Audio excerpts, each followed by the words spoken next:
Assalamualaikum warahmatullahi wabarakatuh. Hmm,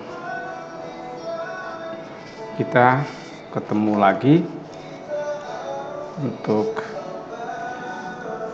Aquaculture Engineering. Pada episode kali ini kita akan membahas terkait dengan model aquaculture. Ya, jadi secara keseluruhan bahasanya aquaculture ataupun budidaya perairan ini adalah salah satu sektor yang kemudian cukup dikatakan cukup penting dalam pembangunan perikanan. Kemudian kenapa kemudian dia penting? Karena dia berperan besar terhadap penyediaan sumber pangan diantaranya. Selain dia berperan dalam penyediaan sumber pangan, peningkatan masyarakat, peningkatan pendapatan dan sejahtera masyarakat kemudian akan mengikuti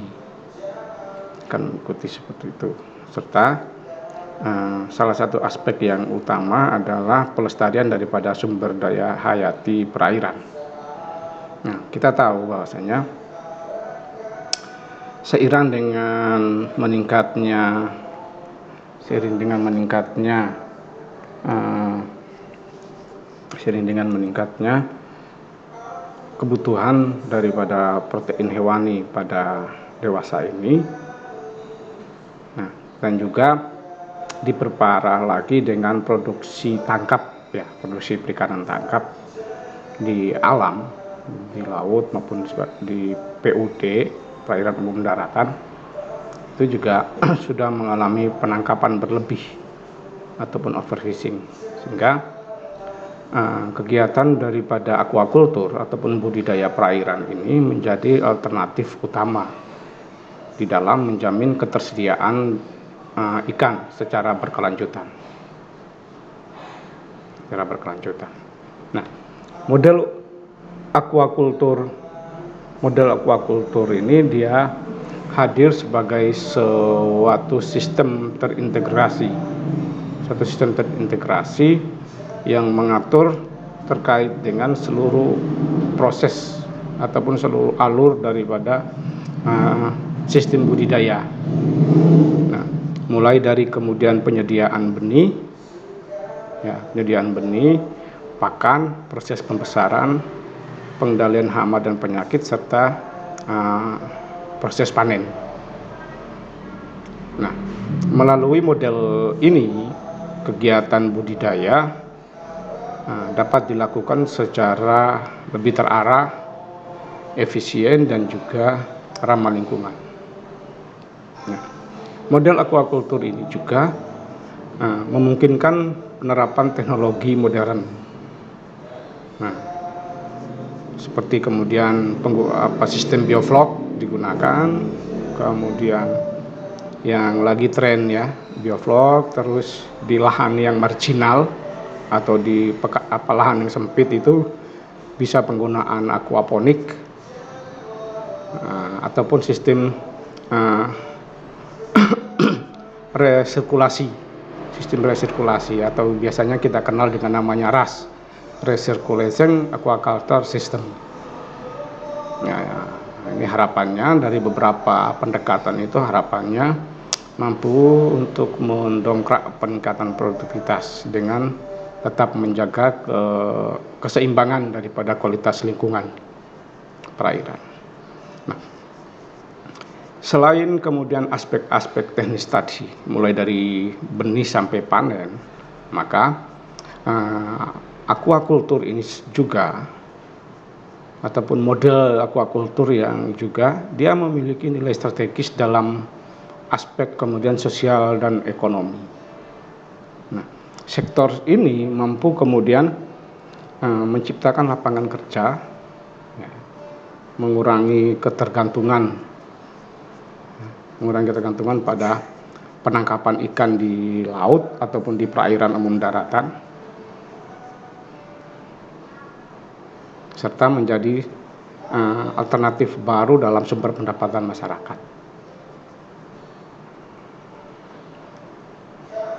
Nah, namun ada beberapa catatan yang menjadi sedikit permasalahan selama ini kalau kita tahu di lapangan, bahwa pengembangan daripada aquaculture itu tidak seiring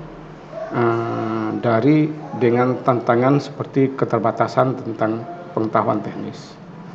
Pembudidaya skala kecil kita itu masih lemah pada aspek kemudian penguasaan terhadap teknologi budidaya yang modern. Kualitas airnya menurun. Serta serangan penyakit itu mulai macam-macam muncul kemudian. Nah, oleh karena itu diperlukan suatu model aquaculture yang terencana dan berbasis pada prinsip keberlanjutan. Nah, sehingga model ini diharapkan menjadi pedoman bagi pembudidaya kita dalam melaksanakan kegiatan budidaya secara produktif. Selain produktif, juga efisien dan juga ramah lingkungan.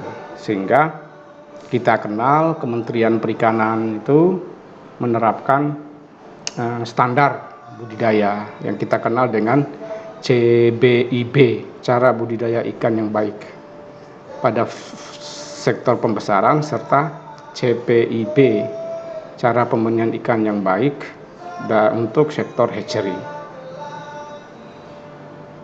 Nah, oleh karena itu kajian diskursus tentang model aquaculture itu menjadi penting untuk dilakukan dalam pengembangan sistem budidaya yang lebih baik.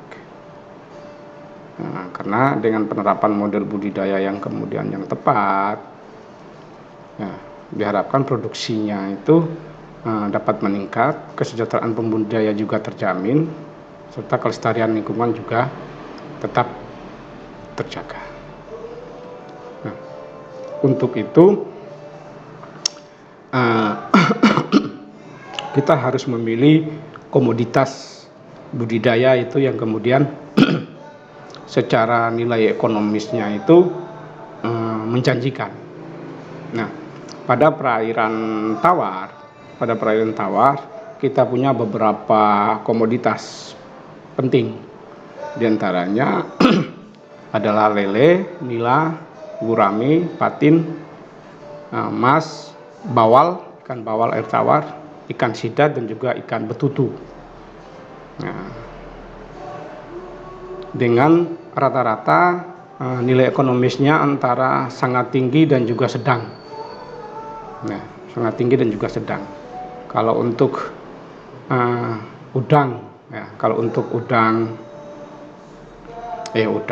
ikan lele itu komoditasnya dia sangat tinggi.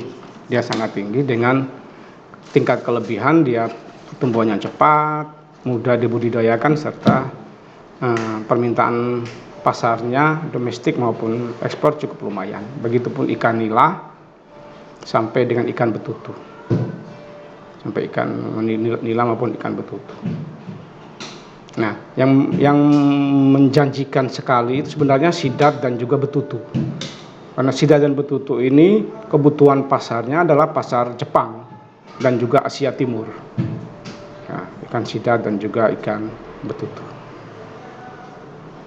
Itu beberapa komoditas air tawar. Sedangkan untuk komoditas air payau itu kita punya bandeng, udang windu, udang faname, kepiting bakau, kakap putih, kerapu macan, mujair air payau, serta ikan nila salin. Nah, ini komoditas-komoditas air payau yang kemudian hari ini lagi memiliki nilai ekonomis dari sedang sampai dengan sangat tinggi. Kalau sangat tinggi pasti adalah windu, faname, serta kerapu macan.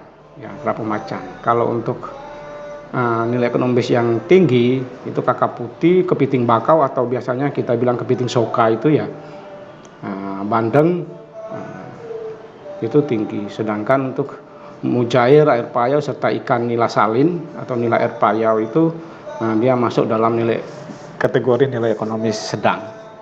Dengan teman-teman nanti bisa membaca di di tabel itu dengan nilai kelebihan masing-masing. Ya, kalau udang sama kerapu kita tahu dia komoditas ekspor utama, harganya harga premium. Ya, begitupun faname juga sama. Itu untuk air payau. Sedangkan untuk air laut kita punya sekitar 8 juga komoditas utama, mulai dari kerapu tikus, kakap merah, ikan tuna, ikan kobie, bawal bintang, lobster air laut, ikan kue, dan juga rumput laut. Rumput laut itu non ikan ya, non ikan. Tapi kemudian dia menjadi komoditas utama karena kebutuhan dunia, pangan dunia itu lebih banyak ke arah sana. Salah satunya rumput laut. Nah, mulai dari sangat tinggi, ini dia cuma 2 kategori. Yang komoditas air laut ini itu kategorinya tinggi dan juga sangat tinggi. Nah, dapat dibaca semua. Yang sekarang kita masuk berikutnya ke aspek teknis budidaya. Nah, secara keseluruhan untuk aspek teknis budidaya ini diantaranya adalah persiapan lahan. Nah, persiapan lahan ini kegunaannya adalah untuk kemudian menciptakan lingkungan yang layak untuk kehidupan ikan.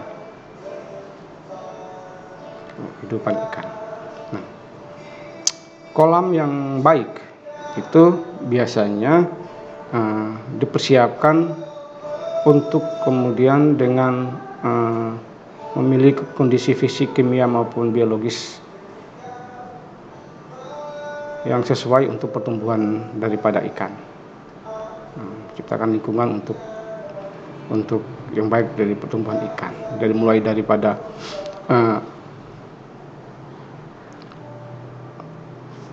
kadar airnya, ya pH, kemudian kadar oksigen terlarutnya. Tidak boleh bahan beracun itu masuk ke dalam lingkungan budidaya. Nah, ini menjadi pilar penting. Kemudian yang kedua adalah menghilangkan hama dan penyakit. Nah, untuk hama dan penyakit ini biasanya kita melakukan pengeringan dan juga pengapuran. Ya, pengeringan dan juga pengapuran untuk kemudian membantu membasmi organisme pengganggu. Nah, kita tahu diantaranya adalah ikan-ikan predator, ikan-ikan liar, kemudian parasit, bakteri, ataupun jamur yang menyebabkan penyakit. Itu pasti ada di dasar kolam. Nah, ini yang kemudian harus dilakukan secara teliti. Kemudian yang ketiga adalah menetralkan kondisi tanah dan juga air. Nah, untuk penetralan kondisi tanah dan air ini untuk kolam-kolam yang masih ekstensif, ya sistem budidayanya masih ekstensif atau tradisional, biasanya kolam setelah panen itu tanah dasar itu seringkali dia mengandung sisa bahan organik, ya, sisa bahan organik. Kemudian kondisinya adalah kondisi asam serta adanya senyawa beracun. Nah, kita tahu dari sisa bahan organik itu kan sisa-sisa pakan, feses ikan dan sebagainya itu kan banyak mengandung amonia dan nitrat maupun nitrit, sehingga diperlukan tindakan untuk pengapuran, baik itu dengan CaO3 itu dilakukan untuk menetralisir keasaman daripada tanah dan air serta untuk kemudian meningkatkan kesuburan daripada tanah. Itu yang dilakukan. Dan juga dengan pengapuran itu dapat meningkatkan ketersediaan daripada mineral penting untuk tumbuh dan berkembangnya plankton pada kolam. Nah, selanjutnya adalah penumbuhan pakan alami. Penumbuhan pakan alami. Pupuk organik yang kemudian diberikan pada tahap persiapan ini akan merangsang pertumbuhan fitoplankton dan juga zooplankton. Yaitu kemudian pakan alami bagi ikan. Nah, sehingga harapannya ketika benih itu ditebar, itu kan ikan itu sudah mempunyai sumber makanan alami. Nah, kita tahu kandungan plankton maupun fito maupun zooplankton itu adalah kandungan pakan alami dengan yang kaya akan nutrisi, sehingga membantu untuk proses pertumbuhan.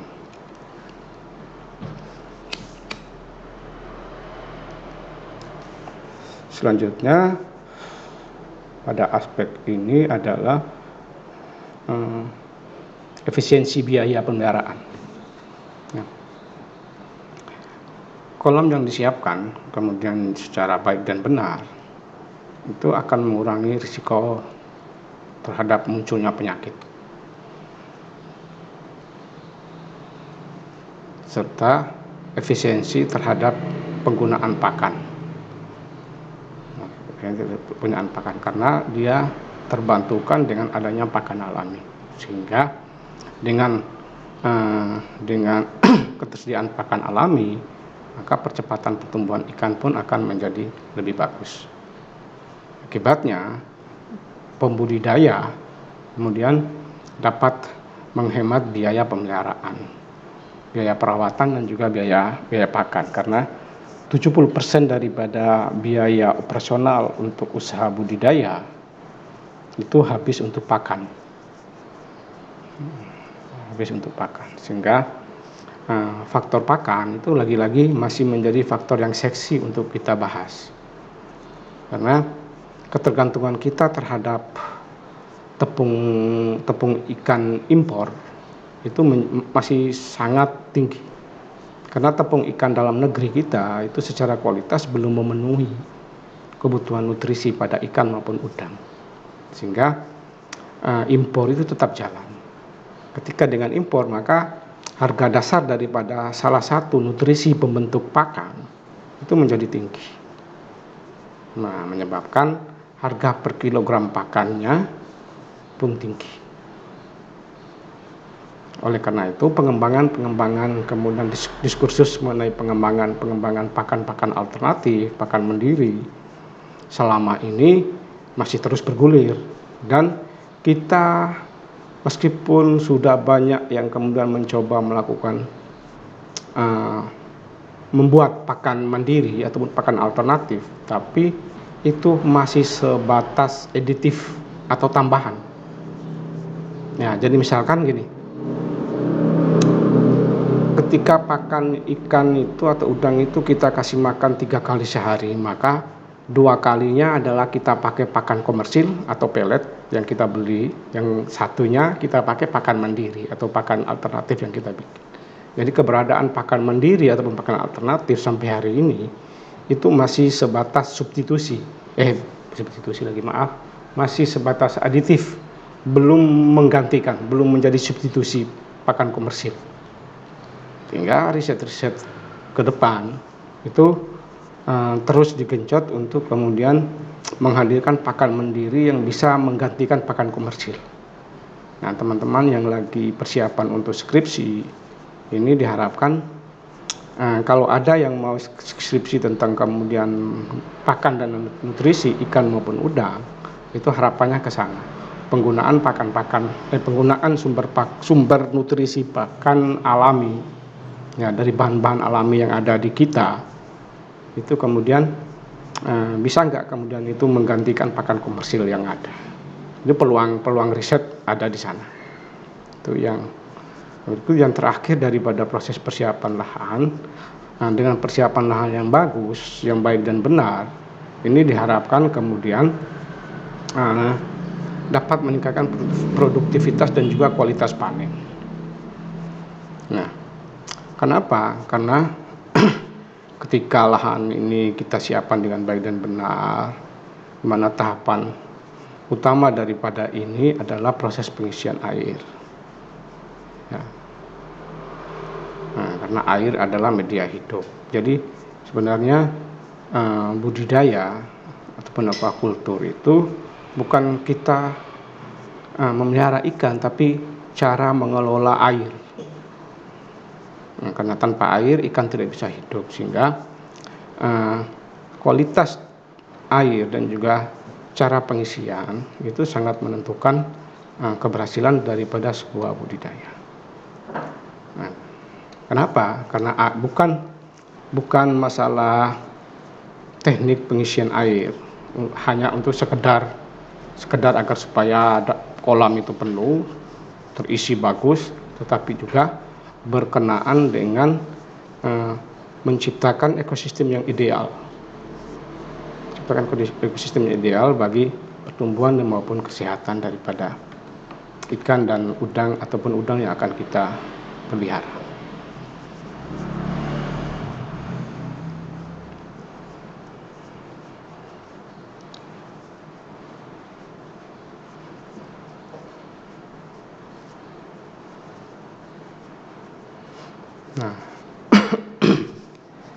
Nah, langkah-langkah untuk kemudian proses persiapan lahan itu pasti kita land drilling, membersihkan lahan tambak atau kolam, dibersihkan dari sisa lumpur. Kalau itu kolam dasar kolamnya tanah. Nah, kalau kolamnya HDPE, maka kemudian kita semprot supaya sisa-sisa pakan, feses yang kemudian menempel pada terpal HDPE itu bisa kemudian bersih. Ya, rumput-rumput di pematang kita bersihkan, hama dan predator yang dapat mengganggu pertumbuhan ikan juga kita bersihkan. Kemudian pengeringan dasar kolam.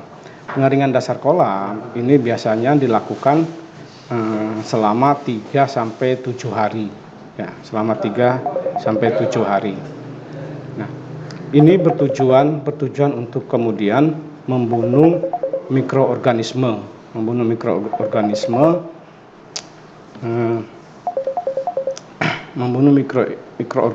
yang kemudian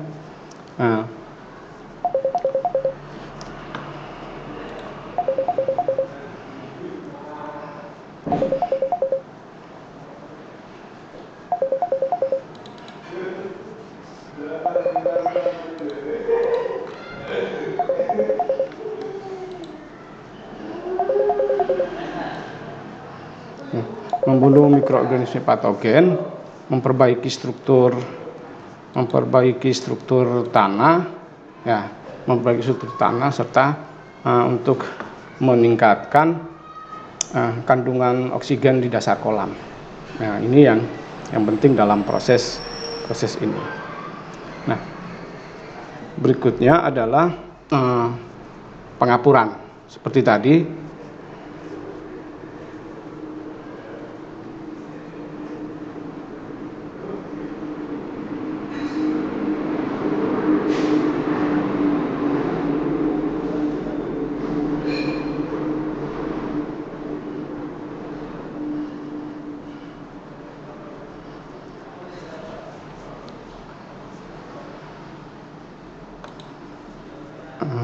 pengapuran ini kita biasanya menggunakan kapur pertanian CaCO3 ataupun CaO untuk menetralkan tanah dan air serta membunuh bibit penyakit yang ada. Biasanya rata-rata antara 200 sampai dengan 500 kg per hektar. Nah, ini tapi dia tergantung pada tingkat keasaman daripada tanah yang ada. Kalau itu kolam ataupun tambaknya masih menggunakan dengan dasar tanah, ya, dengan dasar tanah. Nah, berikutnya adalah kemudian proses pemupukan. Nah, proses pemupukan ini biasanya dengan penggunaan pupuk organik. Ya, pupuk organik bisa dengan kotoran ayam, kompos ataupun pupuk hijau. Nah, biasanya untuk menumbuhkan fito dan juga zooplankton sebagai pakan alami. Kalau kalau kolam HDPE itu biasanya dia menggunakan probiotik, ya, menggunakan probiotik untuk kemudian menumbuhkan pakan alami, menumbuhkan pakan alami.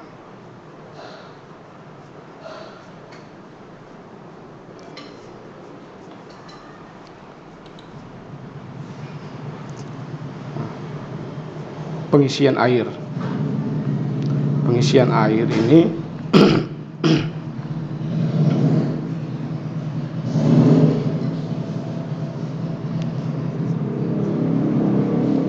merupakan bagian penting, ya, bagian penting dalam proses budidaya. Seperti tadi sempat kita singgung bahwasanya bukan hanya sekedar memenuhi supaya kolam itu penuh, tetapi menciptakan ekosistem yang ideal. Nah, nilai penting daripada pengisian air dia di sini adalah untuk menyediakan media hidup ikan yang sesuai. Nah, kita tahu bahwasanya air ini dia berfungsi sebagai tempat hidup, aktivitas bernafas ikan juga di air, kemudian pergerakan ikan.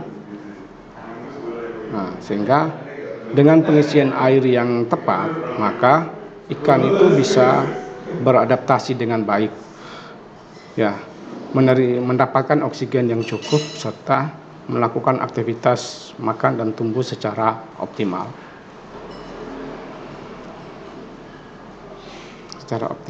Jadi itu yang menjadi catatan penting, karena jika kemudian airnya itu terlalu sedikit dan juga kualitasnya kurang bagus, maka ikan akan mudah stres. Ketika mudah stres, maka dia rentan terhadap penyakit.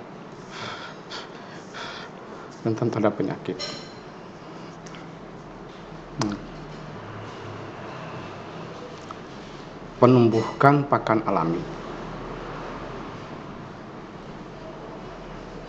Nah, itu sempat tadi kita singgung terkait dengan hal ini. Maka ketika air itu diisi secara bertahap, nah,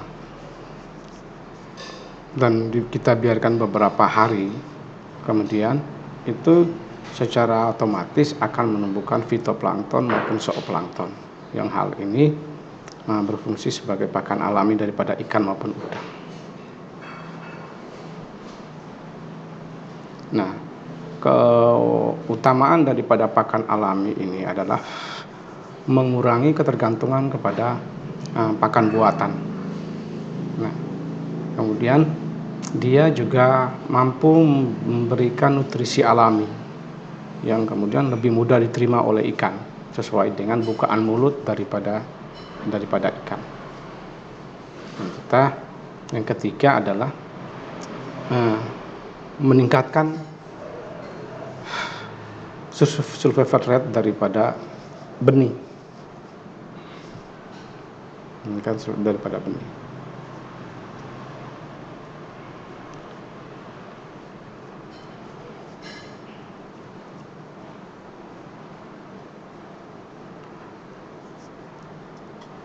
Pentingnya pengisian air yang ketiga itu dia memberikan keseimbangan ekosistem daripada kolam. Nah,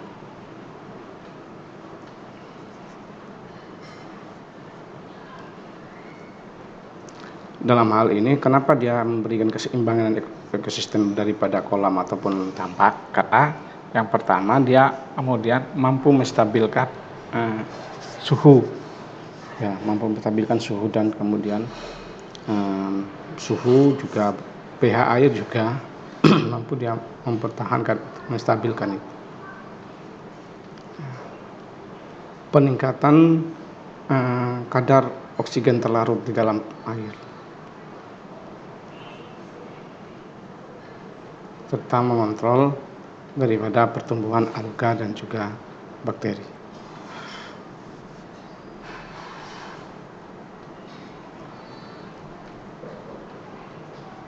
Jadi kestabilan daripada ekosistem mikro ini benar-benar menjadi sebuah catatan penting untuk memperhatikan agar supaya keseimbangan ekosistem kolam ini dapat kemudian kita jaga.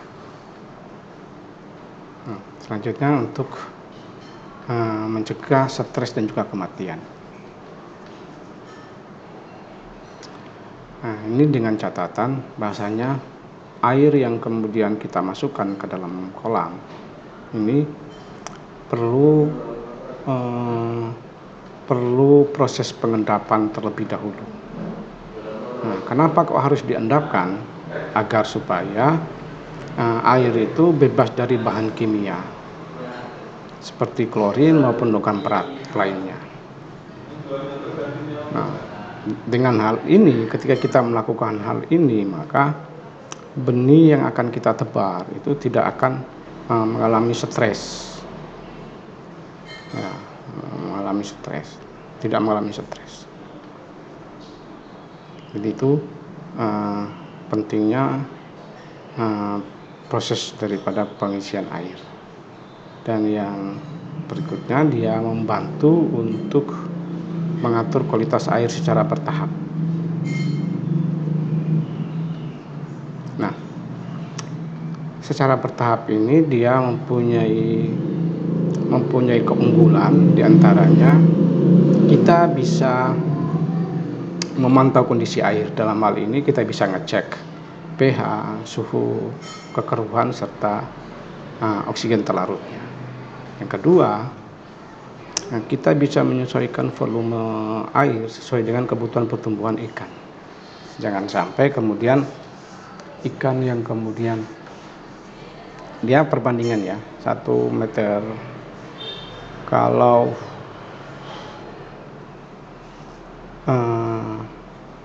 kalau kita hitungnya untuk intensif itu dia antara 15 sampai dengan 25 ya, 15 sampai dengan 25 ekor per meter persegi. Kalau dia semi intensif itu antara 10 sampai 15, bisa masuk 15. Kalau ekstensif maupun tradisional itu biasanya di bawah 10. Di bawah 10 ya, di bawah 10 bisa 5, bisa 7, bisa 9 ekor untuk meter perseginya. Jadi kita menyesuaikan volume air itu dengan kebutuhan daripada pertumbuhan ikan. Itu yang dinamakan dengan carrying capacity. Carrying capacity itu kemampuan lingkungan untuk kapasitas lingkungan itu untuk kemudian menjaga keseimbangan untuk pertumbuhan. Jadi ikan itu kan juga memerlukan ruang gerak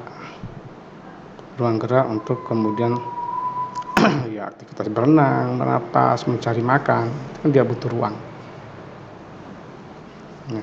Kayak kita ya, kita misalkan mobil isinya 5, berarti carrying capacity-nya untuk mobil itu ya hanya 5 orang. Kalau lebih dari itu maka membutuhkan perlakuan ekstra. Dalam artian oksigennya harus nambah.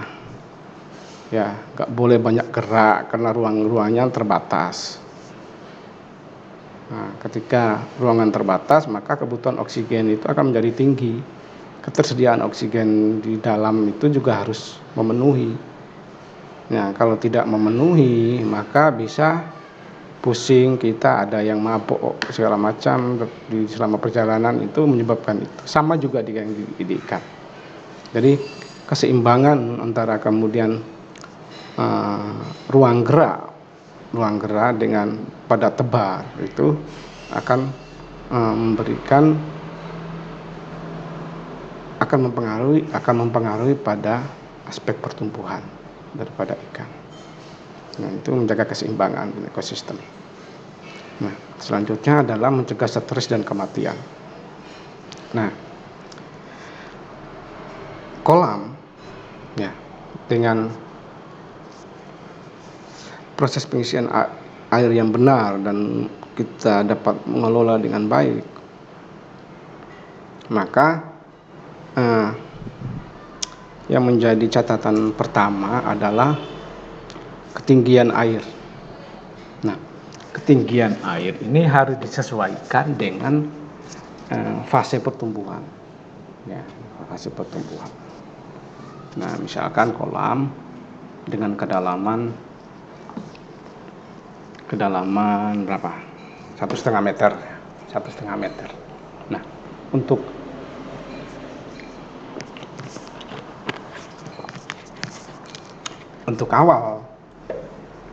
awal itu tidak boleh kemudian mengisi penuh sampai 1,5.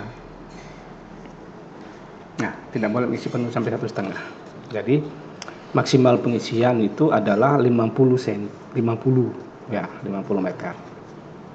50 meter lagi 50 cm. 50.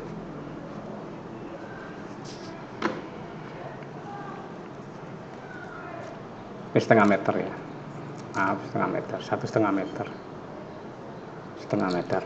Pengisian maksimal itu setengah meter. Kenapa? Benih yang masih kecil itu kan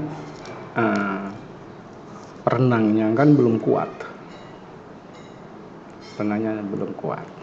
Terlalu lebar ruang yang ada untuk dia mencari makan dan juga beraktivitas. Ya kayak bayi kita kasih ruang yang besar, sekamar yang besar kan nggak mungkin. Dia paling ya di box bayi ukuran berapa. Nah, sama juga dengan di ikan. Jadi dalam artian untuk benih, fase awal benih yang mau kita tebar itu airnya masih sedikit dulu. Kemudian nanti bertahap kita bertambah setiap minggu, ditambah lagi 10%, tambah lagi 10%. Jadi menyesuaikan dengan tingkat fase pertumbuhan daripada ikan. Nah, sehingga mengurangi energi dia. Nah, teman-teman kan sudah mendapatkan mata kuliah terkait dengan nutrisi dan pakan. Nah, di dalam bioenergetik pakan, makanan yang masuk di dalam tubuh itu kan dipecah dulu. Nah, dilakukan untuk yang pertama proses metabolisme tubuh. Metabolisme tubuh itu kan menghasilkan panas, dan panas itu akan menghasilkan keringat.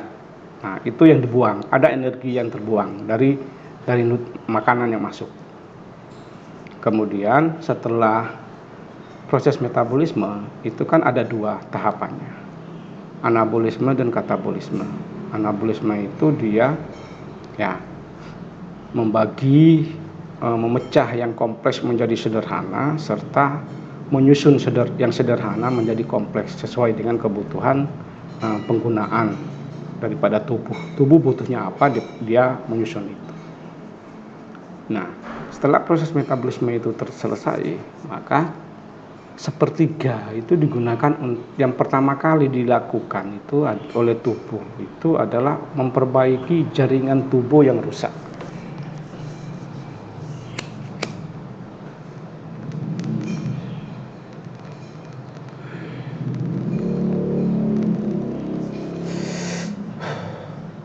Memperbaiki jaringan tubuh yang rusak. Kemudian sepertiga berikutnya. Jadi dibenahi dulu nih sel-sel tubuh, jaringan tubuh yang rusak mana itu dibenerin. Setelah itu baru digunakan untuk proses pertumbuhan sepertiganya. Sepertiganya lagi adalah pematangan reproduksi. Pematangan reproduksi. Nah, itu jadi bisa kebayang, jadi tidak langsung digunakan untuk pertumbuhan. Nutrisi masuk itu berlaku konsep bioenergetik itu, nutrisi itu berlaku untuk semua makhluk hidup, termasuk kita manusia pun sama.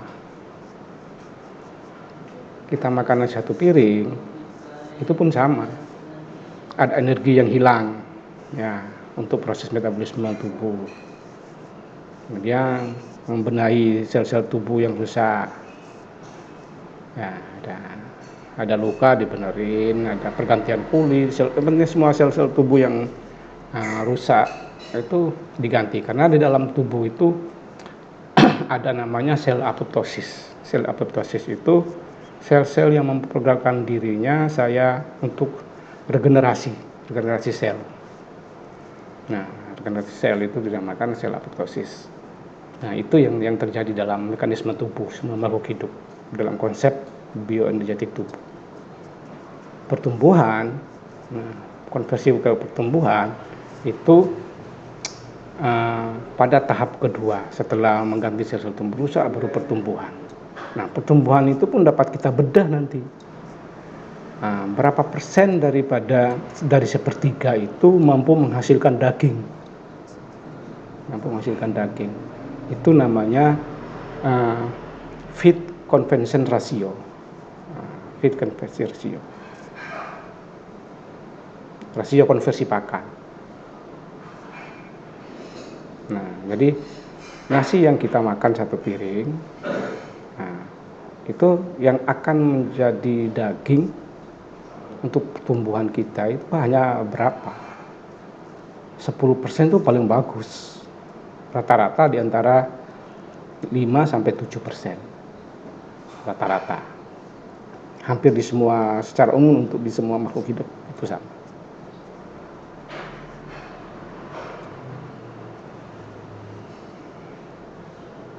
Itu yang terjadi. Nah, jadi hal-hal itu kemudian menjadi perhatian bagi kita, sehingga semakin kecil nilai FCR-nya, feed conversion ratio-nya, menandakan bahwa makanan itu berkualitas, karena semuanya itu bisa digunakan untuk pertumbuhan. Kalau semakin tinggi nilainya, berarti dia membutuhkan misalkan ikan 1 kilonya itu, kemudian feeding conversion ratio-nya itu adalah misalkan 1,3, berarti untuk dia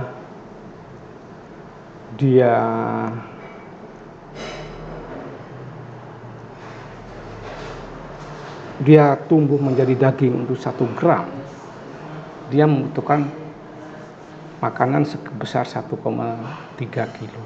Itu kan boros. Nah, itu kan boros. Kalau dia 0,8, nah 0,8 berarti kan bagus itu nilainya. Dia hanya membutuhkan sedikit makanan untuk menghasilkan daging sebanyak 1 gram. Jadi itu menjadi beberapa catatan. Nah, kita lanjut kepada kenapa kok kemudian kualitas air itu harus diisi secara bertahap, yaitu tadi itu dia membantu kemudian secara mengatur ketinggian air dengan fase pertumbuhan ikan. Yang kedua juga dia membantu untuk proses sirkulasi air, untuk kemudian proses pembuangan kotoran ataupun sisa makanan yang ada. Itu yang terjadi. Nah, jadi secara keseluruhan itu. Nah, ini langkah pengisian air dimasukkan secara bertahap dan sebagainya. Dan berikutnya aspek ketiga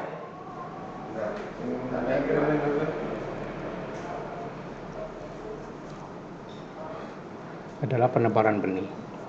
Nah, tahap penebaran benih ini adalah tahap yang kemudian tahapan yang krusial dalam memulai proses budidaya. Keberhasilan penebaran benih ini dia menentukan tingkat kelangsungan hidup, pertumbuhan serta produktivitas ikan.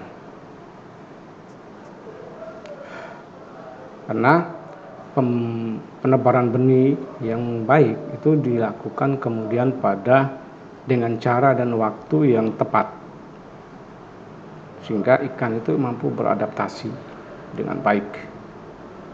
Nah, biasanya dilakukan pagi ataupun sore, ya.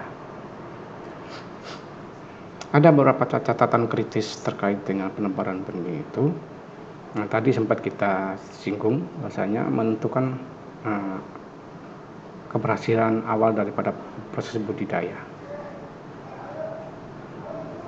Nah, benih itu kan cikal bakalnya produksi. Nah, ketika kita lakukan secara benar proses penebaran benihnya, maka benih itu akan kemudian beradaptasi dengan baik terhadap lingkungan yang sudah kita siapkan. Yang kedua, stres kemudian akibat perubahan suhu ataupun kualitas air itu dapat diminimalkan karena adaptasinya bagus. Adaptasinya bagus sehingga ketika terjadi perubahan suhu, fluktuasi yang terjadi, maka dia bisa bertahan. Rata-rata untuk ikan itu di atas 10 derajat. Nah, ketika melebihi 10 derajat, maka ikan itu stres juga karu-karuan. Jadi yang utama perubahan suhu, ya. Suhu itu kan mampu mempengaruhi parameter yang lain. Nah, kemudian yang berikutnya adalah mortalitas. Nah, mortalitas ataupun kematian pada benih itu dapat kita tekan sejak awal karena proses adaptasinya bagus. Itu yang menjadi catatan kritis pertama. Catatan kritis kedua adalah dia mampu memberikan jaminan adaptasi lingkungan yang optimal. Nah, kita tahu bahwasanya sebelum benih itu ditebar, maka benih itu harus dilakukan proses aklimatisasi terlebih dahulu agar kemudian dia dapat menyesuaikan dengan suhu, pH, salinitas yang ada dalam kolam. Ya, dia mencegah stres, ya, stres suhu, ya, meminimalisir kemudian tekanan osmotik pada antara air wadah dengan yang ada di kolam, serta dia menjaga kesehatan fisiologis, sehingga ketika benih yang mau ditebarkan, ya teman-teman perhatikan ya, biasanya di kolam maupun tambak itu kan benih itu kan dalam plastik bening itu, ya, plastik bening yang isinya benih. Nah, itu kan dibiarkan dulu ditaruh di dalam kolam, tidak dibuka sedikit penutupnya, dibiarin sampai 10-15 menit agar supaya itu tadi tekanan osmotik air yang ada di dalam plastik dengan yang ada dalam kolam itu dia menyesuaikan. Dia menyesuaikan. Setelah 15 menit kemudian baru benih itu kita tuang semuanya ke kolam, jadi dibiarin. Nah, itu cara-cara itu yang kemudian kita bilang untuk adaptasi lingkungan yang optimal, menyesuaikan suhu, tekanan osmotik dan lain sebagainya. Maka tidak stres ketika tidak langsung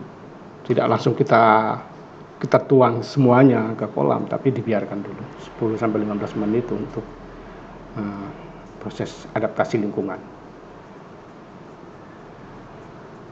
Nah, berikutnya adalah menjaga kesehatan. Nah,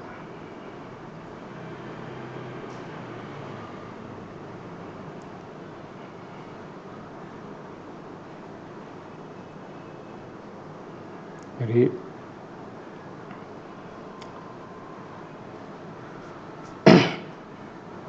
menjaga kesehatan dan juga mencegah penyakit, dalam artian benih yang di penebaran benih secara benar. Karena pada pagi dan sore hari, karena apa? Karena suhunya itu tidak terlalu panas. Dia tidak ekstrim, sehingga meminimalisir stres pada benih. Nah, karena ketika stres ini berlebihan, ikan itu kan akan rentan terhadap serangan daripada penyakit.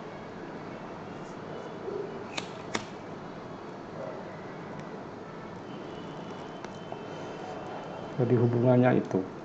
Nah, dan yang berikutnya adalah menjaga keseragaman ukuran. Nah, ketika kita tebar dengan ukuran yang sama, nah ukuran ikan itu kan secara umum itu kan ada standarnya. Ada ukuran 1-3 cm, ada ukuran 3-5 cm, ada ukuran 5-7 cm, ada yang 7-9, ada 9-12. Nah, ataukah ada yang lebih sedikit nanggung lagi adalah 12-15.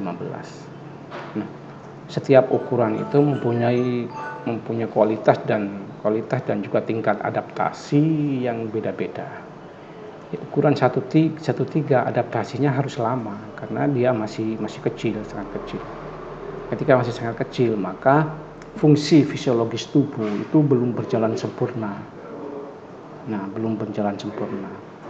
Sistem pencernaan tubuh, sistem ekskresi pada tubuh itu kan belum sempurna. Sudah berjalan, tapi berjalan aspek fungsionalnya belum 100%. Masih proses tahapan diferensiasi atau tahap perkembangan. Nah, itu yang terjadi. Jadi ketika kita menebar dengan ukuran yang seragam, harapannya adalah kita panen juga dengan ukuran seragam, tetapi tidak letterlek seperti itu, karena makhluk hidup itu ada hal lain yang mempengaruhi. Yaitu adalah kualitas.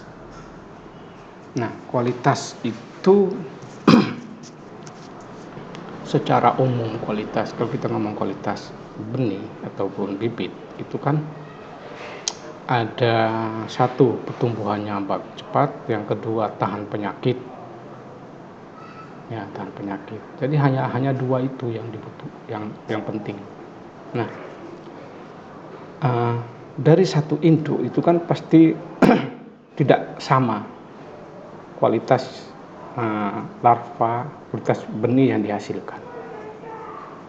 Nah, ya contohnya kita dari satu rahim yang sama itu juga beda-beda secara itu.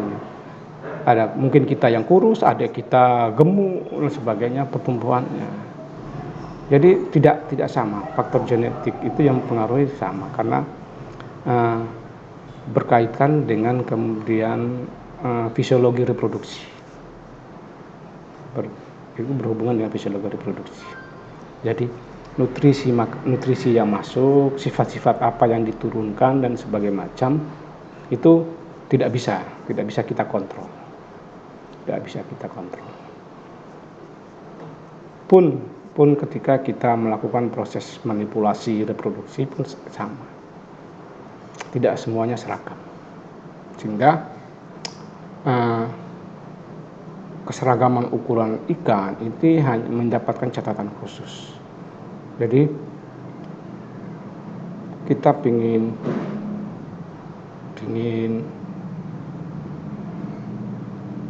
panen ikan dengan ukuran sekian, tidak semuanya, karena pertumbuhan itu ada yang cepat, ada yang sedang, ada yang lambat.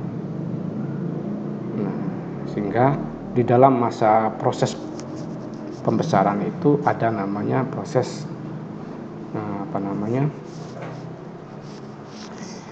grading. Nah, ada namanya proses grading, menyesuaikan seragam ukuran. Jadi 1 bulan sekali di grading, diseleksi yang sudah besar-besar dipindahkan ke kolam yang lain. Jadi seperti itu ya. Nah, kita tadi sempat kelewatan adalah optimalisasi pertumbuhan dan efisiensi pakan. Itu tadi sempat sudah kita singgung, rasanya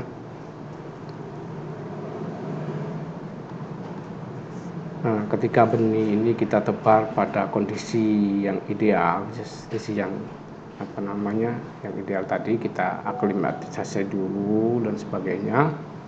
Nah, maka benih itu langsung bisa beradaptasi dan langsung bisa nafsu makannya juga langsung muncul. Berbeda kemudian langsung kita tuang semuanya, berarti akan berbeda.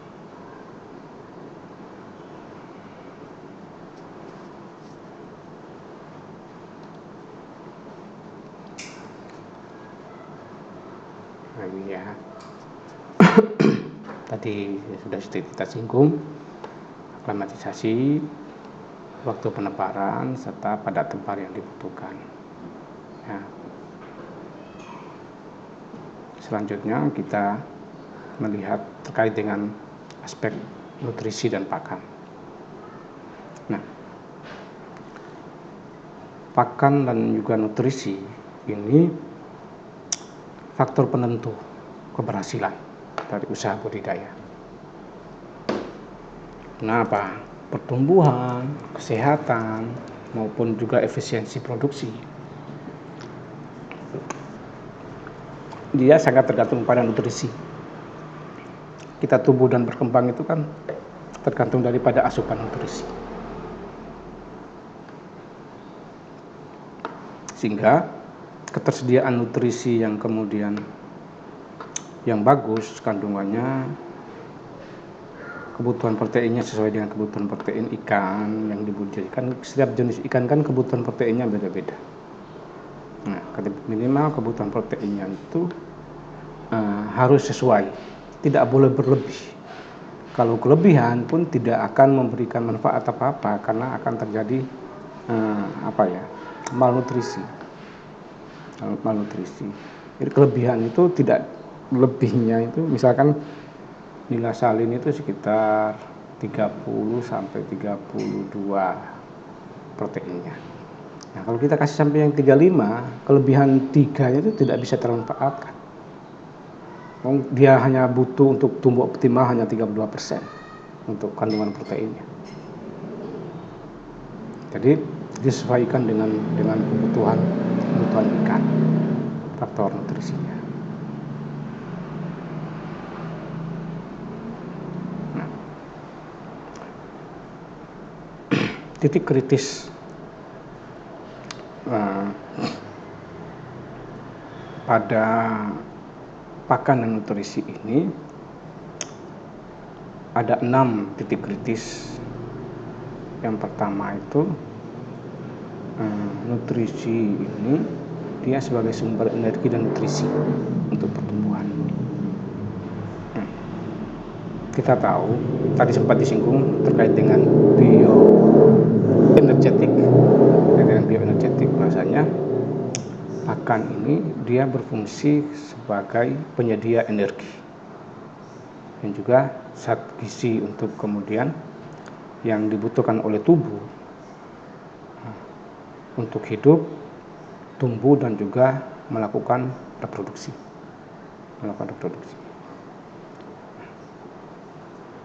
Nutrisi di dalam tubuh itu kan sudah jelas terbagi ke dalam 4 kategori, ya. Ada protein, ada lemak, karbohidrat maupun mineral lainnya. Nah, mineral lainnya termasuk vitamin di dalam. Nah, keempatnya ini mempunyai tugas yang beda-beda. Ya, protein pasti, kemudian dia kebutuhannya adalah untuk membangun jaringan tubuh, ya, membangun jaringan tubuh dan juga otot. Itu kita butuh protein. Nah, lemak ini dibutuhkan untuk kemudian sebagai sumber energi, ya, sebagai sumber energi, dan juga membantu untuk kemudian penyerapan vitamin.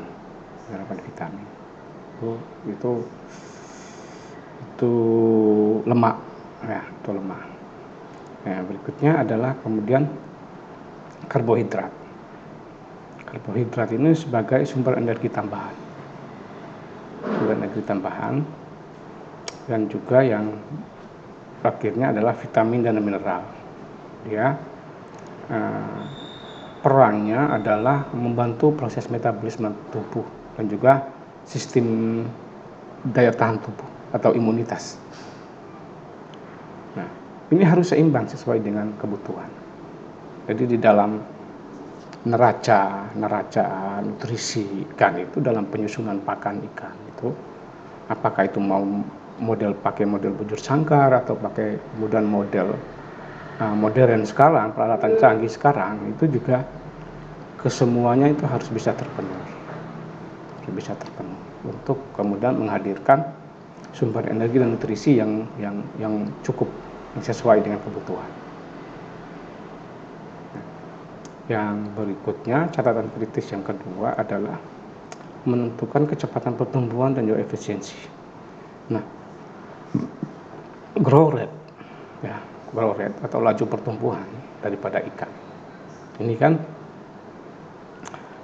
didasarkan pada kualitas dan juga komposisi pakan yang ada, sehingga ketika pakan itu dia kandungannya itu, proteinnya itu cukup dan juga mudah dicerna, ya, terutama cukup dan juga mudah dicerna. Karena ada yang kemudian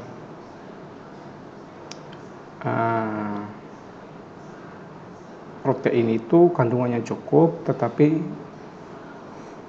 pencernaannya lama karena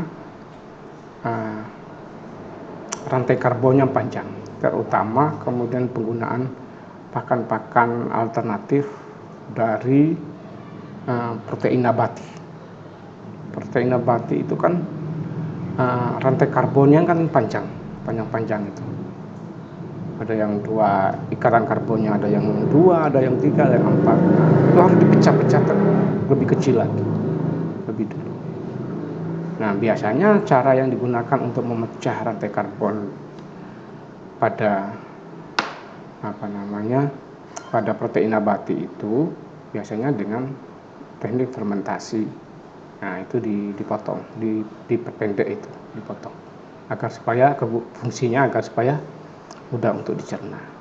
Nah, kebutuhan kecepatan pertumbuhan dan efisiensi produksi ini tergantung daripada itu. Kebutuhan protein yang pas, sesuai, dan juga mudah untuk dicerna. Ketika ini terpenuhi, maka pertumbuhannya akan cepat itu. Pertumbuhan bobot daripada ikan itu akan cepat terjadi. Nah, dan juga dia efisiensi feeding konversi rasio yang tadi kita singgung di awal, itu tinggi. Nah, feeding konversi rasionya tinggi, jadi konversi pakannya itu tinggi.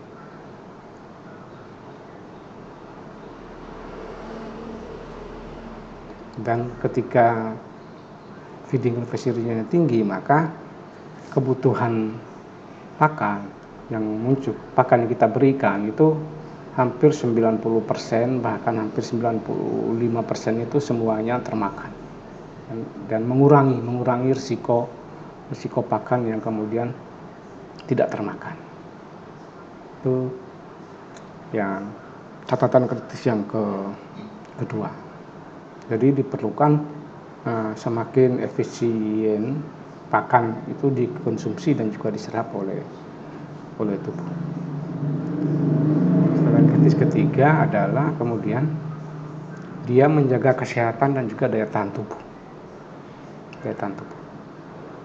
Nah, dalam hal ini bahwasanya nutrisi yang lengkap, ya, terutama kandungan vitaminnya, apakah itu vitamin A, C maupun E, serta mineral itu dia membantu kemudian dalam beberapa aspek. Di antaranya kemudian meningkatkan kekebalan tubuh, sistem imunitas pada tubuh. Ya. Ketika sistem imunitas pada tubuh ini kuat, maka proses pemulihan daripada stres, luka itu cepat. Pada ikan itu akan semakin cepat juga, karena sistem imunnya bagus, dan juga mencegah terjadinya defisiensi daripada aspek gizi yang muncul. Ini beberapa hal.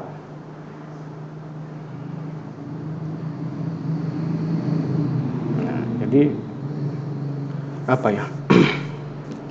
Di manusia itu namanya apa?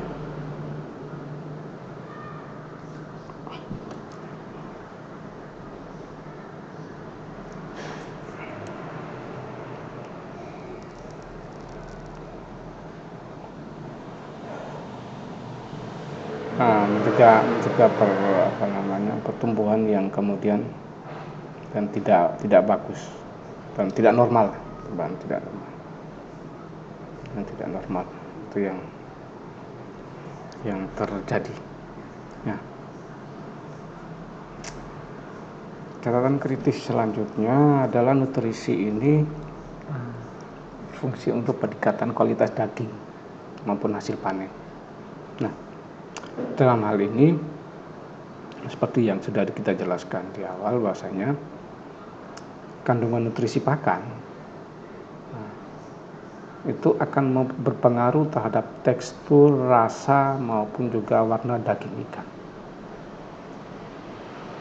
Nah, tekstur, rasa maupun warna daripada daging ikan. Nah, ketika pakan itu dia protein hewani maupun asam amino dan juga asam esensial, asam lemak esensialnya itu tinggi, maka akan kemudian berpengaruh pada kemudian dagingnya itu akan lebih padat dan rasanya lebih gurih. Nah, terus warna dagingnya itu lebih cerah. Ya, warna dagingnya itu lebih cerah, jadi dia tidak pekat. Jadi merah cerah, gitu. Nah, jadi tidak pekat. Dan juga kalau aspek ekonomisnya itu ya daging dengan kualitas seperti itu jualnya tinggi, karena di dalam industri itu dikenal dua kelas daging, A sama B. Jadi dia sama kayak kita beli beras itu, orang di jualan beras itu kan dicek berasnya seperti apa. Nah, daging pun sama, terutama pada ikan, industri di ikan. Nah, itu dia menilai seperti itu. Kepadatan dagingnya itu lebih padat dan juga warnanya lebih cerah. Itu menandakan bahwasanya kualitas daripada kandungan protein dan juga asam lemak esensial dalam tubuh itu dalam daging itu bagus, karena berpengaruh kepada tekstur, rasa dan juga warna. Nah, dan yang berikutnya adalah aspek nutrisi ini dia mengurangi pencemaran lingkungan budidaya. Nah, tadi sudah kita juga singgung juga bahwasanya pemberian pakan yang sesuai, ya, pemberian pakan yang sesuai dan waktu makan yang tepat itu akan membantu mengurangi limbah organik. Nah, karena kalau dia tidak sesuai, maka kita itu kan mempunyai fase makan, kebutuhan makan itu kan berbeda. Nah, makan pada saat lapar itu kita bisa menghabiskan nasi 1 piring ataukah bisa lebih dari itu ketika makan pada saat lapar. Ketika saat lapar itu sudah lewat dan kita makan, maka otomatis makanan itu gak akan habis, karena rasa tubuh, rasa untuk kemudian nafsu kemudian untuk makan dan menikmati kemudian sudah lewat, karena masa waktu laparnya sudah kelewat. Begitupun sama pada ikan. Jadi harus dipelajari kemudian waktu yang tepat untuk pemberian makan. Nah, biasanya pagi sebelum fajar menyingsing, atau tepat pada saat fajar menyingsing, kemudian pada tengah hari, dan juga ketika matahari itu mau tenggelam. Nah, secara umum waktu-waktu itu, itu ikan berada pada masa rasa laparnya, sehingga rata-rata pemberian makan pada ikan maupun udang itu kan 2-3 kali sehari dengan waktu seperti itu.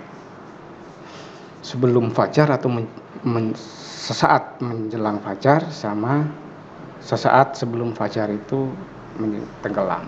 Dan juga ada tambahan, rata-rata ada tambahan di siang hari, tengah hari. Nah, ini berpengaruh terhadap kemudian munculnya pencemaran lingkungan. Ini menjaga supaya makanan kita berikan itu habis dimakan, jangan sampai banyak yang tidak termakan. Kalau banyak tidak termakan tadi kan mencemari, menjadikan limbah organik, banyak nitritnya, banyak amoniaknya, menjadi ngaruhnya ke sana.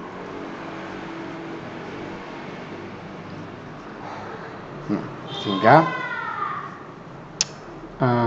dengan kemudian pemberian pakan yang kemudian berkualitas, ini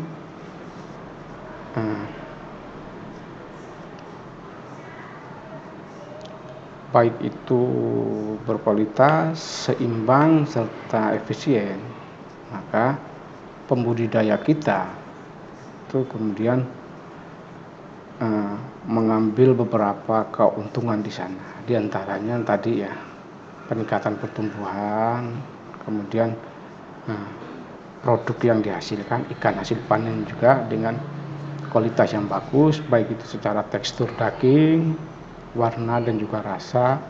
Serta yang berikutnya adalah keuntungan. Ketika itu terjadi, maka harga jualnya juga akan tinggi. Itu yang terjadi. Nah, untuk aspek pakan di dalam budidaya itu kan kita kenal ada dua, ya, ada dua.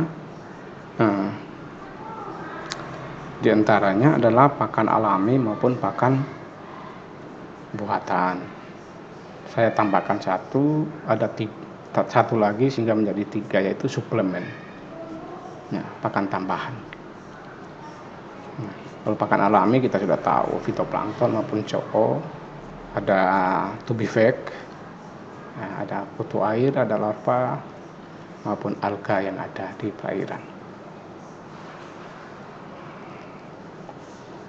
Kalau buatan pasti ya pelet, ya, Pelet itu kan ada dua, ada yang kemudian apung, terapung, ada juga yang tenggelam. Nah, floating pit maupun sinking pit yang muncul di sana. Sedangkan pakan tambahan itu biasanya kita tambahkan dengan macam-macam ya. Jadi kadang di praktek di lapangan itu kadang banyak yang ditambahkan, apa itu pakai dedak ya, dedak halus, ada juga ampas tahu juga ditambahkan di sana. Tepung kedelai juga bisa digunakan sebagai pakan tambahan.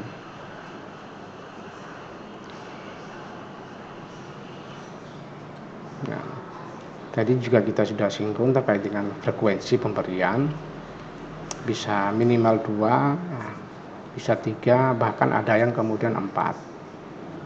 Nah, semuanya tergantung kepada jenis ikan yang dibudidayakan serta dengan suhu air. Nah, kemudian seberapa banyak pakan itu diberikan. Nah, seberapa banyak itu juga tergantung kepada ukuran ikan. Nah, kalau bobotnya masih kecil atau masih benih, itu biasanya 5-10% dari biomasa. Nah, hitungannya biomasa ya. Jadi misalkan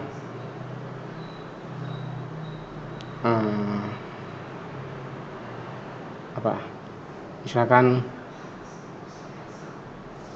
kolam 4.000 meter persegi pada tebar 15 ekor, berarti kan 60.000 itu 60.000. Nah, 60.000 benih. Nah, 60.000 benih itu dengan ukuran benih misalkan 7 cm. Ukuran benih 7 cm misalkan kita taruh saja ukurannya berapa? Nah, bobot benihnya itu per satu itu adalah misalkan 0,35 gram. Misalkan 0,35 gram. Nah, 0,35 gram itu kita kalikan 60.000. Nah, sudah dapat hasilnya, dikalikan lagi dengan 5, antara 5-10%. Nah, hasil itu yang kemudian kita berikan pakan. Jadi 5-10% dari bobot tubuh, dan itu dibagi, itu dalam satu hari ya, dalam satu hari.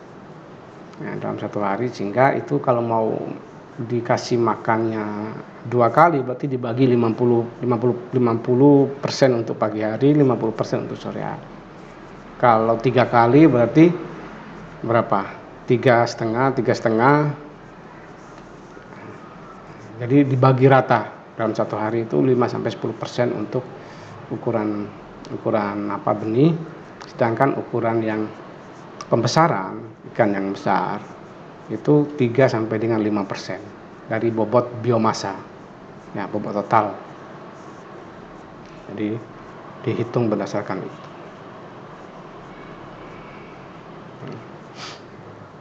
Cara pemberian makannya gimana? Ya disebar merata, disebar merata ke semua permukaan kolam, agar supaya semua ikan itu punya kesempatan yang sama untuk mendapatkan makanan, jangan hanya pada satu titik saja. Nah, biasanya kalau di teknisi kolam maupun tambak itu kan ketika pemberian pakan itu kan biasanya orang 2 atau 3 orang, itu minimal 2 orang yang kemudian mengasih makan. Jadi yang kolam dengan ukuran persegi panjang itu satu yang di sisi panjang sebelah kiri, satu sisi panjang sebelah kanan. Jadi ditebar ikannya, ini biasanya ngempit ember besar itu ya, isi si pakan itu dia keliling jalan dari ujung ke ujung untuk memberikan. Itu secara manual. Sekarang dengan penggunaan automatic feeder itu kan bisa disetting. Di automatic feeder itu kan ada jangkauan lontaran, diameter lontaran daripada ikan bisa mencapai berapa. Hampir seluruh permukaan itu bisa menjangkau. Jadi tinggal disetting, misalkan lontaran sejauh 10 meter, berarti dia melontarkan pakan itu sejauh sampai 10 meter ke kiri, ke kanan, depan dan juga belakang. Jadi itu yang terjadi cara pengontrolan. Nah, tetapi di dalam hal ini juga kita juga perlu melakukan kontrol terhadap efisiensi pakan. Dalam artian jangan sampai kita memberikan pakan itu berlebih, sehingga perlu mengetahui bobot ikan, ya, bobot ikan supaya kita mendapatkan berapa banyak dosis yang diberikan. Nah, biasanya di lapangan itu sekitar 1-2 minggu itu dilakukan grading untuk mengecek pertumbuhan.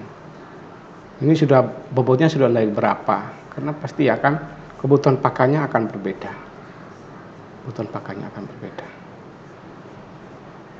Ketika kemudian seperti kita tadi umpamakan 0,35 gram.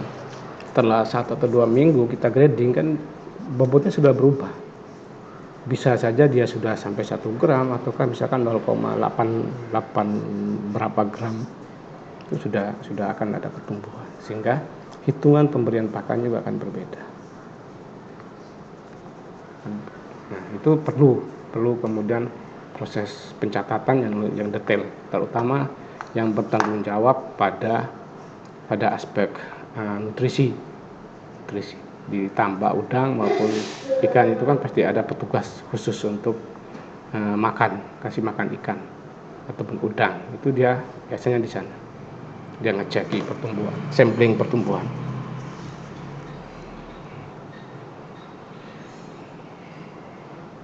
Di benih tadi sudah kita bahas. Jadi nanti teman-teman bisa baca ya, yang saya mempersingkat proses pembesaran. Ya, proses pembesaran ini dia lebih kepada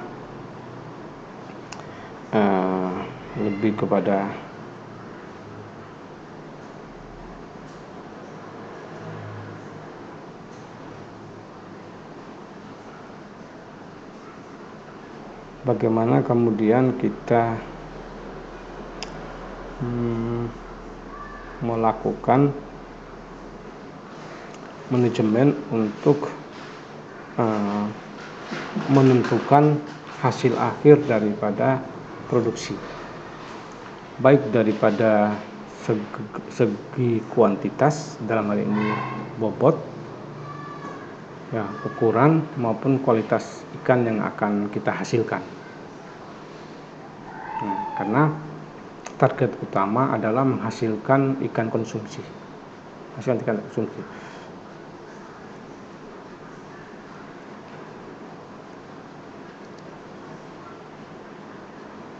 Jika keberhasilan daripada ekonomi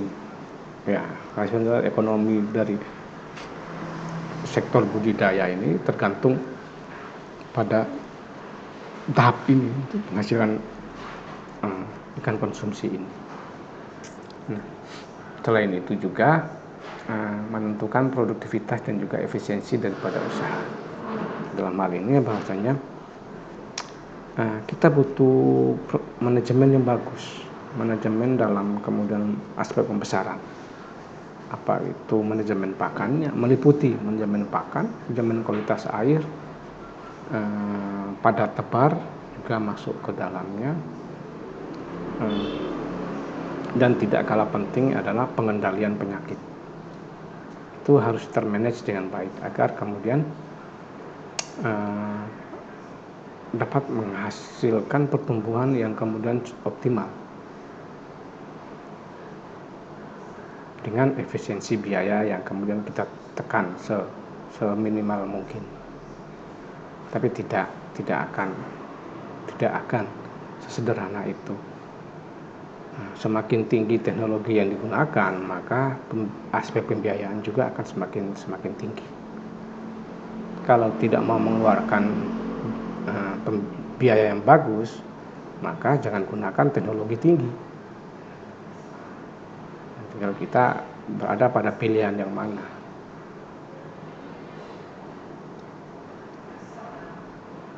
Itu. Kemudian di sisi yang lain, pembesaran itu juga adalah upaya untuk menjaga kesehatan dan juga kualitas ikan. Dalam hal ini adalah kemudian untuk menjaga kesehatan dan kualitas ikan, maka harus kontrol dan pantau rutin terhadap kualitas air yang terutama. Ya, kualitas air itu perlu rutin, sehingga rata-rata itu di tambak maupun udang itu dia ada pencatatan kualitas air pagi ini, pH berapa, suhu berapa, DO berapa, kecerahan berapa, kekeruhannya berapa, dan nitrit enggak. Nanti sore hari seperti apa. Jadi data itu menjadi penting. Nah, kalau kita mempunyai data yang kemudian time series, ya, misalkan data kita untuk satu siklus itu penuh ada semua. Ini dalam 1 tahun itu kan bisa minimal 2 siklus, maksimal 3 siklus. Nah, minimal 2, maksimal 3 siklus. Karena sisanya adalah kan sekitar 3 bulan, 3 sampai 4 bulan. Nah, kalau 3 bulan itu bisa 3 siklus. Kalau cuma 4 bulan itu biasanya maksimal 2, karena sisanya 4 itu digunakan untuk persiapan dan juga perbaikan. Setelah panen itu ada masa persiapan, perbaikan. Itu digunakan untuk itu. Nah, sehingga ini perlu kita cek di sini kualitas air, agar supaya kemudian kita sudah akan melihat ketika kemudian pH turun, maka dia akan mempengaruhi nilai daripada oksigen terlarut. pH turun, oksigen terlarut juga akan turun nilainya.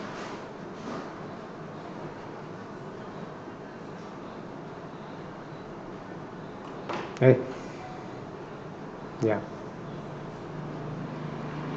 akan mempengaruhi itu, sehingga harus benar-benar dikontrol dan dipantau kualitas airnya ini. Nah, catatan yang lain juga adalah mengoptimalkan pemanfaatan pakan dan juga lahan. Dalam hal ini adalah dengan strategi tadi kita singgung, strategi pemberian pakan, apakah baik itu secara jumlah, dosisnya ya, dosis, waktu, maupun jenis pakan, ukuran benih, itu juga akan berpengaruh terhadap kemudian upaya pembesaran yang dilakukan. Dalam hal ini harapannya adalah efisiensi daripada nilai FCR-nya. Ya, harus bisa efisien makanan itu. Makan sedikit tapi daging yang dihasilkan banyak. Itu PR bagi kita semua untuk menghasilkan hal-hal seperti itu. Jika pertumbuhannya bagus, maka hasil panennya juga akan bagus juga. Dalam artian bobot per ekor ikan itu juga akan bagus, sehingga pemanfaatan lahannya itu juga benar-benar maksimal. Kalau nilai ekonomis dan kualitas produk itu pasti ketika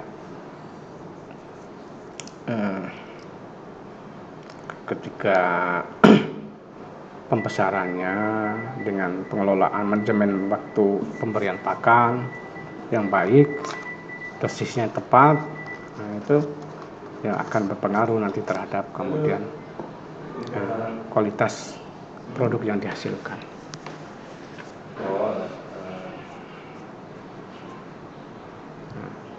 Kalau proses pembesarannya ini sudah pasti ya, mulai daripada persiapan kolam, persiapan pembesarannya, pengisian air, penebaran benih, pakan nutrisi, sampai dengan panen. Nah, yang perlu saya tekankan di sini adalah pengontrolan dan juga sortasi. Ya, jadi perlu dilakukan grading itu untuk supaya menghindarkan adanya kompetisi yang tidak sehat. Ya, jadi ikan yang besar dan yang kecil itu harus dipisah. Maka setiap 2 minggu sekali perlu diseleksi, di grading. Yang ukurannya sudah cukup besar dipindah ke kolam yang kosong. Jadi kalau tidak dipindah, maka yang besar makannya banyak, yang kecil makannya sedikit. Ya, yang besar tambah besar, yang kecil ya tetap kuntet. Kan begitu.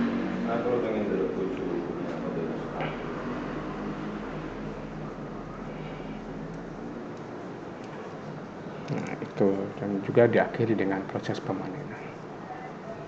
Nah, hal yang juga tidak kalah penting lagi, aspek kemudian terakhir yang kita bisa potret adalah pengendalian hama dan penyakit. Pengendalian hama dan penyakit ini terkait dengan menjaga kesehatan, kelangsungan hidup. Karena hama dan penyakit itu musuh karena dia menyebabkan kematian massal pada ikan jika kemudian tidak kita kendalikan. Juga dia mencegah kerugian daripada ekonomi. Ketika mati kan kita bangkrut, rugi usaha kita dan sebagainya. Hama pada aspek budidaya itu ada macam-macam. Ya, ada yang predator, ya, pemangsa ikan. Ini dia memangsa benih atau ikan kecil sehingga populasi itu berkurang. Di antaranya ada burung bangau, ada belut, ular air. Ya. Itu cara pengendaliannya. Ada juga kompetitor, hama pengganggu. Itu dia, kompetitor itu berarti dia sama-sama dengan kita untuk berebut pakan dan oksigen.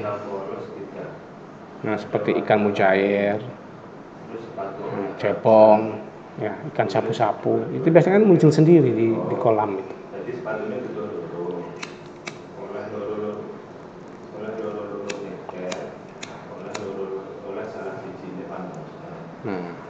Yang ketiga adalah hama pengganggu lingkungan. Hama pengganggu lingkungan itu dia biasanya merusak dasar kolam atau mencemari air. Ya, contohnya siput, serangga, kerang.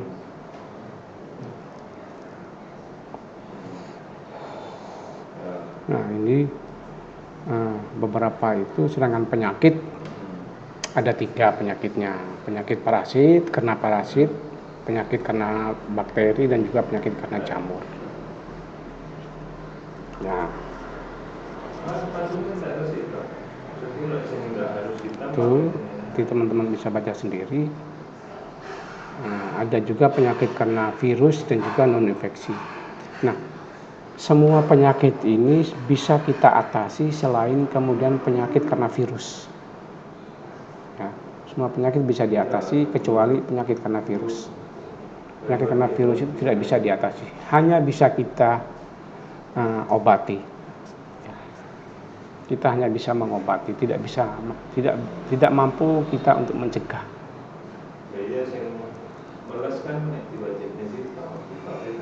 Itu ya teman-teman. Kalau di pemanenan, kalau pemanenan itu pasti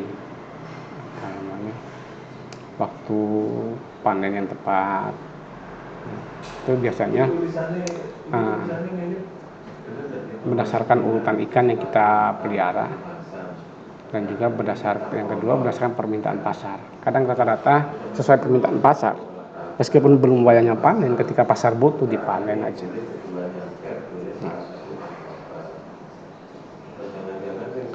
Panen itu biasanya ada dua, panen parsial maupun panen total.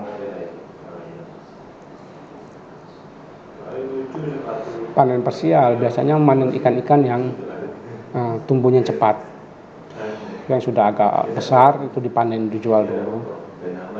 Yang lainnya yang masih kecil tetap tumbuh, tetap dikolam tumbuh. Kalau panen total ya dipanen semuanya.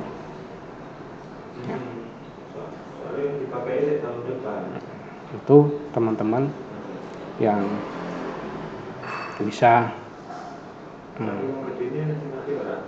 disampaikan pada kesempatan ini. Silakan kemudian dibaca dan juga disimak sedetail mungkin, agar supaya kemudian praktek-praktek budidaya mulai dari persiapan sampai dengan panen ini dapat memberikan gambaran yang utuh terkait dengan posisi budidaya ataupun aquaculture sebagai kemudian salah satu sektor yang kemudian memberikan sebagai penjaga gawang terakhir daripada aspek pangan di Indonesia. Kita ketemu di episode selanjutnya. Terima kasih. Wassalamualaikum warahmatullahi wabarakatuh.